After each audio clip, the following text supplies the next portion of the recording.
Some people can't draw amazing art because they just don't have enough talent to do it. That's what most people think.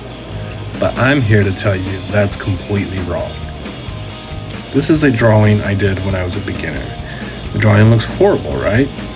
Do you think someone with talent would draw something like this? Now here's a picture of one of my more recent drawings. Looks infinitely better. Zero talent, yet I can still draw at a high level. Still don't believe me? Check this out. 2 more drawings I personally made. No debt, completely flat looking.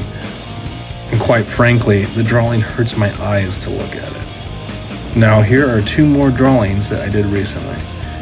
And there are links to these time-lapse videos in the description of me drawing them.